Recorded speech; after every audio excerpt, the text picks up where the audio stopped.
This episode is brought to you by FX's The Beauty Official Podcast. Join host Evan Ross Katz on the official podcast for FX's hottest new series, The Beauty, taking you behind the scenes with its amazing stars as they discuss the show's most jaw-dropping moments. Featuring Evan Peters, Anthony Ramos, Jeremy Pope, Ashton Kutcher, Rebecca Hall, Bella Hadid, Meghan Trainor, Isabella Rossellini, Jessica Alexander, and Ari Grainer. Search FX's The Beauty wherever you listen to podcasts. This episode is brought to you by Indeed. Stop waiting around for the perfect candidate. Instead, use Indeed sponsored jobs to find the right people with the right skills fast. It's a simple way to make sure your listing is the first candidates see. According to Indeed data, sponsored jobs have 4 times more applicants than non-sponsored jobs. So go build your dream team today with Indeed. Get a $75 sponsored job credit at Indeed.com/podcast. Terms and conditions apply. That every summer we meet for a trip. Vacation has officially begun on Netflix. To best enjoy your trip, we suggest the following itinerary. I say we just wing it. Wing it. See where the wind takes us. From best-selling author Emily Henry. Are you guys like a thing? Oh, no, we're just friends. Platonic travel companions. Comes your next favorite rom-com. Who wants to go skinny dipping? Alex does. Vacation, Alex! I love it when you get weird. People we meet on vacation. Now playing on Netflix. Rated PG-13. May be inappropriate for children under 13. I'm Aislinn Green, and this is Unpacked, the podcast that unpacks the world's most interesting destinations and the deeper stories behind travel. Happy New Year, everyone. Welcome back. I don't know about you, but I'm deep in calendaring and planning for 2026, so it makes sense this week that we're talking about Afar's Where to Go in 2026 list. If you've been listening, you've heard all about it. We released our full list of 24 emerging regions and overlooked cities in December, as well as 8 unpacked episodes featuring the writers who traveled to and shared our favorite new places. In this first month of the new year, we have 7 final episodes for you. And today I'm talking with my fellow Afarian, Nick DiRenzo, our editorial director of newsletters. So before we go any further, of course, I have to plug our many newsletters, from our podcast newsletter Behind the Mic to our daily Wander newsletter, which offers travel inspiration, news, everything you need to know to get out into the world and travel well. There's a link in the show notes to sign up. Okay, and now on to the episode. Nick is based in New York, but as you'll soon hear, he's kind of a Londoner at heart, and I like to think of him as Afar's cultural cognoscenti. He's the one you go to talk about TV shows, theater, and even dance. His sister is a dancer, so it made sense that he wrote about Far East London for our Where to Go list, because East London is where the 2012 Olympic Games were held, and post-Olympics, nothing much happened here for years. But thanks to a $1 billion investment and plan from London Mayor Sadiq Khan, the city has transformed the Queen Elizabeth Olympic Park into the East Bank Cultural Quarter. In this episode, Nick convincingly makes a case for hopping on the tube and devoting time to this creative powerhouse, where you can do everything from order an object, like an Elton John costume, at the V&A East storehouse, dine on Chinese Texas-style barbecue, sweat it out in a not-for-profit community sauna, and dance the night away at a Black-owned queer venue. It's very cool. Plus, Nick fills us in on what's coming in 2026, aka his 2026 London checklist. Nick, welcome to Unpacked. So lovely to see you. Thanks so much. It's so good to be here. And you're wearing an Afar sweatshirt today, which I appreciate. So you're in New York, but we're here to talk about London, which is a city I love but have not spent enough time in. So can you first tell me about your relationship with it? Like, are you a Londoner at heart, would you say? I am big time a Londoner at heart. And I think it has to do a lot with the fact that I am a New Yorker. I feel like when I'm traveling, half of my trips are trying to escape New York and half of them are trying to like recreate what I love about New York. And so when I go to London, I'm essentially doing my New York life with a different accent, you know? And so I try to go to London probably once or twice a year, usually centered around some kind of a theater show or a museum exhibit or something. And I think as a result of that, I've tried to live more like a local when I'm there. So I spend a lot of my time out in the neighborhoods as opposed to in the tourist corridor. And that's kind of how I stumbled upon these neighborhoods that I was excited to write about for the Where to Go package. Very broadly speaking, I will say that I keep getting drawn eastward in London. So I worked for a company that was based in Shoreditch a bunch of years ago. And so I had to be in Shoreditch quite a bit. And as that kind of gets more and more commercialized, I'm drawn to places like Bethnal Green and Dalston and Hackney, and now Stratford and the surrounding areas. Okay, so we are talking about East London, and I know that before we started this conversation, you were like, I really don't want to be skewered by Londoners for any geographical mistakes. But if you had to very, very roughly orient us in terms of like this East London part that we're talking about today, what would you say? I can do that. Yeah, I will preface it by saying that London geography, like New York geography, is very complicated, and there are places that are called boroughs and districts and neighborhoods and towns and hamlets, and so I'll probably get something wrong that a Londoner will complain about later, but broadly speaking, we're centered around this area called Stratford. So that's Stratford within London, not Stratford upon Avon, Shakespeare's Hood. It's about 3 miles northeast of Shoreditch, if you know that area. And if you look on a map, it looks a bit far out of the center, but because of the Elizabeth line that opened a couple of years ago, it's only about like I think it's a 19-minute direct shot from Paddington Station. So it's actually like pretty close to the heart of it. Yeah, and it's centered around Stratford International, which when you get out of the Elizabeth line, you're presented with this giant and not particularly beautiful train station next to a giant and not particularly beautiful bus station, next to a giant and not particularly beautiful shopping center. And so you might see it and go like, why is Afar sending me here? Yes, good to preface. You have to just wander a bit beyond that. And so one of the main hubs is the Queen Elizabeth Olympic Park. So that was built for the 2012 Summer Olympics, purpose-built area on a brownfield site that had a lot of the venues for the Olympics. And that's kind of the center of what's being reborn as a new cultural corridor called the East Bank right now. And then beyond that, there are, I would call like these micro neighborhoods. So there's an area called Fish Island, which I believe is not an island, but it's this post-industrial warehouse district that sits along a canal towpath. And then beyond that, there's Hackney Wick, which is not to be confused with traditional Hackney, also on the canal, filled with very cool community initiatives. But yeah, it's an area that rewards wandering and rewards a little bit of an adventurous spirit, I would say. I love that. I love that you'd have to push past that maybe initial, like, what am I doing here? Why did this? Yeah, I mean, because exactly, you'll see Costa Coffee and H&M and Zara, and you'll be like, this is not very Afar-ish feeling, but there's quite a bit cool going on within a 15-minute walk, say, from that main hub. Yeah, well, so in your story, you wrote that Mayor Sadiq Khan invested more than £1 billion to create that new cultural corridor that you called the East Bank. So can you tell us a little bit more about what that is and the kind of the entities that came together to create it? Because it sounds amazing. Yeah, it's so impressive. I mean, it's essentially building a cultural corridor from scratch. I think if you think about this in the context of other Olympic host cities, a city will spend millions of dollars on infrastructure and then be left with all these buildings that are just unwieldy and unused. And I think that London, rightfully so, wanted to make a neighborhood that is both appealing to locals who live in London, but then also draw people out away from the over-touristed center. And so I think a big part of that is making these marquee must-visit cultural institutions out in this eastern part. So it started last January. I would say one of the first big openings was the Sadler's Wells East, which is, so Sadler's Wells, if you're not a dance fan, my sister's a dancer, so I always end up looking at dance when I'm in different cities. It's the main non-ballet dance theater in London, closer to the center.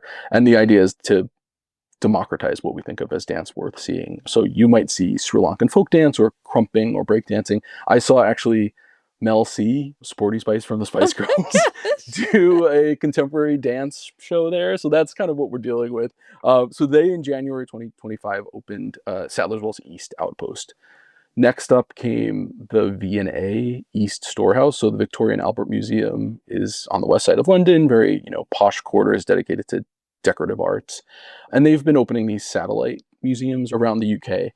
The V&A East Storehouse came first. It is wildly untraditional. So you walk into it and it kind of looks like architecture critics have compared it to an IKEA. It looks like just behind glass, endless rows of disorganized chaos in a beautiful way. So there's 250,000 objects there, and they range from 16th century porcelain to like samurai swords to hunting rifles to David Bowie costumes to Elton John's glasses. It's truly everything that you can imagine all in one spot. One of the coolest things that's there is, I think it's the largest piece ever painted by Picasso. It's the backdrop of or the curtain of a theater or something. Very cool. But their approach to the museum of going experience is also very cool. So they have this project called Order an Object, which is before you go to the museum, you sign onto their catalog, similar to looking through, the public library catalog, find items that you want to experience and put them in your cart, and then set up a time, schedule a time with a curator or someone who works at the museum. And then when you show up, they just have them ready to look at. That's wild. And is there like super cool a curator explaining it, or yes. And you don't get to touch them, right? I don't know, honestly. Yeah, no, I'm not sure because the program started after I was there. I think if you do, hopefully you get put in gloves. I think I've seen pictures of people with gloves, but yeah, it's very much like, to me, it's comparable to if you've ever been to like a zoo where they have kind of a hands-on experience and they bring out like a hedgehog or something. It feels like that. You're like in this little side room with objects that are hundreds of years old being taken out exclusively for you. It's so cool. I think it's like one of the most customizable, nerdy, personalized museum experiences you could have anywhere in the world at the moment.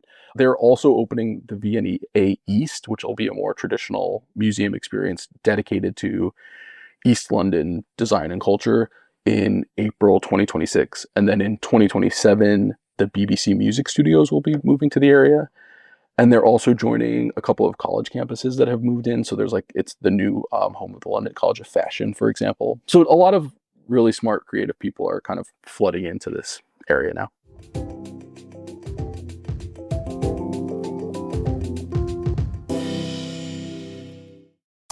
AI is incredible. It can teach you how to fry an egg and even write a poem, pirate style. Yarr! But it knows nothing about your work.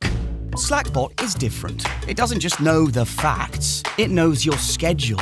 It can turn a brainstorm into a brief, and it doesn't need to be taught. Because Slackbot isn't just another AI, it's AI that knows your work as well as you do.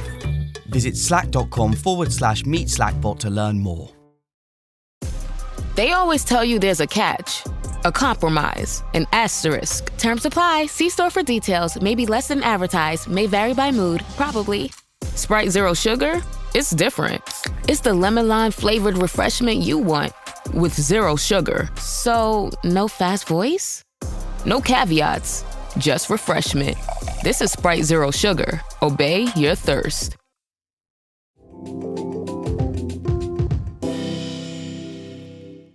So with all these new openings then, I would expect that you're also starting to see more people move there, and then coffee shops and restaurants and all the things that tend to pop up as neighborhoods evolve. Yeah, I think, and that's worth talking about. I think obviously when you're talking about the changing face of a neighborhood in a city of this size, gentrification is going to be an important topic to consider. And I don't think we should shy away from thinking about that, because it's not quite the same as some other neighborhoods, because we're dealing with disused Olympic buildings and brownfield sites, but there is, of course, going to have an impact on things like rent and accessibility. So I think it's worth keeping in mind when you're considering which businesses to go to while you're visiting. But there is quite a bit of locally owned businesses in this area. So, for example, I went to a place called Badu Cafe when I was there, a Black-owned coffee shop that's run by a community nonprofit that uses athletics to inspire youth, which is pretty cool. There's also this venue that just opened called Coven. So it's a Black-owned queer venue that has club nights, live music, performances, and I've seen it referred to as the first of its kind, the first permanent queer Black-owned space in London, open since the 1970s, Wow. Which is wildly impressive. And then there's also color. It's sad. I'm glad that it exists, though. In an area with a changing face, it's great to know that there's just this groundswell of local neighborhood involvement in the cool venues there too. I think it's important to remember with a neighborhood or with an area like this, there's kind of institutional level change where you're seeing places like the V&A open up an outpost, but there's also just on the ground cool people who live and work in the area who want to just make it better for the people who live and work in the area. And so if you can tap into that energy, I think that's where the magic kind of happens. Yeah. Are there any other restaurants that you felt like allow you to tap into that, or tap into the people who are kind of trying to craft that? I think, yeah, there's definitely, if along the canal in Hackney Bridge, which is like an incubator space on the site of an old candy factory, and then across the canal from that, there are a couple of really cool restaurants. There's a place called Silo, which is a zero waste restaurant. So everything, all the scraps get like fermented and used in different quirky ways. There is a really cool cocktail bar on a barge there. There's another place called Barge East that sits on a barge. So it's really all centered around the canal. There's a barbecue joint that is East Asian flavors meets Texas barbecue. Quite a few places where you could spend an afternoon there almost doing a little bit of a progressive dining tour and getting snacks as you go along the canal. I love that. Did you stay there? Could you stay there? Are there hotels? I did stay there. Yeah. So I actually stumbled upon this area first while reporting an affordable London hotel piece for Afar. And there is a Moxie London Stratford out by that train station that I was mentioning is kind of nondescript and boring. And the Moxie is a brand that I come back to a lot when I'm traveling internationally because it's always so affordable. I think I stayed there for something like $85 a night, which in London feels like a complete steal. And it's not like filled with frills or amenities, but it's a perfect place to sit. I was a freelance writer at the time when I was traveling, so to sit with my laptop and get work done around other people. But there's also the Stratford, which is a part of the Autograph collection, and then the Gantry, which is a part of the Curio collection by Hilton. So you have some options for sure. And those would all be within, a 15, 20-minute walk of all these places that I'm talking about. Amazing. Yeah, I like that idea of being able to base yourself there and really spend a couple of days. I mean, maybe more than a couple of days. Are there other things that you're excited about in 2026 or that you want to do on your next trip that you didn't get to do on the first one? So I love London in the wintertime. It feels so untapped and empty, but you kind of have to have an appetite for like the risk, because I've had times when I've gone to London in the winter and I've been sitting outside with my laptop drinking, iced tea, working in the shade of a tree. And then other times it's just like misty and rainy and horrible. You go into it knowing that, but also having these kinds of areas all to yourself with no tourists around is really appealing to me. But all of which is to say that in 2026, when I go back, I would like to go when it's beautiful out so that I could be, strolling along the canal under blossoming trees and not worrying about it snowing potentially. But beyond what I've already talked about, there's like a community sauna baths, which is really cool, that has a couple of outposts out there and people go soak like, almost feels like a Scandinavian sauna vibe. I want to go to some of these restaurants that I missed in and around the barges. And definitely I need to do this order and object program. I should mention the V&A East storehouse is also home to the David Bowie Center, which is like Bowie's archives.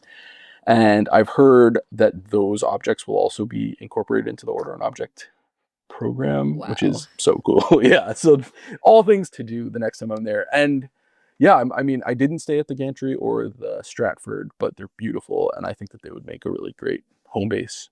Well, you incorporated a lot of advice for travelers there. And I know you love London, for example, in the winter, but are there any other times of the year you recommend or any other advice you'd share with wannabe Londoners?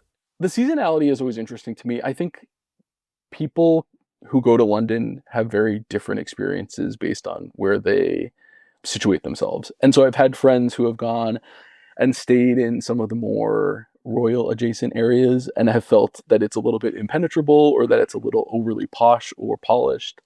And I think you have to kind of know what kind of traveler you are before you make the decision of which neighborhoods you want to spend your time in, because it's a country's worth of coolness, squeezed into a very tight space.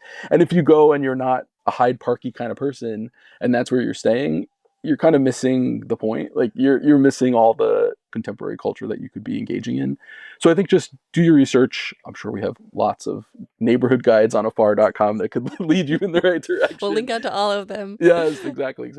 But yeah, I would say also, if there's a concern about over tourism or crowds, you have one of two choices, which is come when people aren't there, which would be the winter, or just go to the places where tourists are not venturing. And as I said, the tube makes it so easy and the buses make it so easy that you kind of have no excuse to not be finding a corner of London that's right for you, because there are so many different entry points. I love it. Well, thank you so much, Nick. I really appreciate your time and your Londoner at heart expertise. Thanks so much for having me.